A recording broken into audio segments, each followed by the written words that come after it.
Good afternoon, art history class. I hope you're doing fantastically well. This week I'm going to cover the top 3 ways that I think neoclassicism and Northern Baroque actually impact my thinking about art. And to kick it off with is going to be number one, from the images behind me and from patriotism that shows out of neoclassicism. I believe we live in one of the greatest nations the world has ever created. We are an exceptional nation. From our foundation of human rights that can't be taken away in almost any capacity, to the idea that it's the land of opportunity. Now, yes, we clearly have our issues that we are striving to, and we have people fighting for those rights to kind of guarantee the aspect of equality for all. But what neoclassicism asks us to do is to go back and reevaluate our founding founders and our founding fathers and the myths that showed up that we created in images so that we had a patriotic, unified vision of the world. How accurate were those? But we also have to remember we have to evaluate everyone else's nations, their background history as well, from the British to France to different kingdoms in Africa, that none of these things were all positive or negative. We really did promote the very best. That's what patriotism and what neoclassicism asks us today.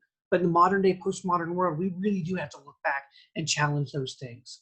Number two, the combination of art and music, going all the way back to the friendship of Ludwig van Beethoven and Jacques-Louis David, good friends who shared the idea of kind of early on, one of celebrating freedom, equality, fraternité for all. And then, of course, David getting involved with the Jacobins and causing all sorts of problems during the French Revolution, literally with thousands of people dying because of it and breaking apart the friendship. We have that all the way, we'll see that in the Romantic period, continues all the way into hip hop with Grandmaster Flash and the Furious Five and his use of spray painting with rap and hip hop coming together. And then finally is the idea of a female artist, Artemisia Gentileschi. And I hate calling her a female artist, but that's how I have to frame the conversation because her father, Orazio, was also an artist. But imagine, here's a woman living almost 500 years ago now who was able to change the face of art in terms of kind of female empowerment. Imagine what she could have done if she was given all the opportunities that men were given during that time period. She couldn't learn how to figure draw. She had to do that on her own.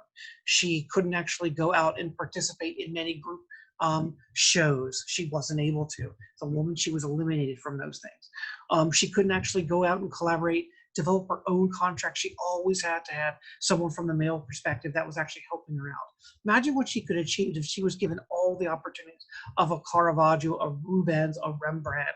While she is fantastic, think about how much more amazing, how much more artwork she would have been able to produce if just given the opportunity 500 years ago. Thank you. That's my top 3 from this time period. Bye. I look forward to seeing yours.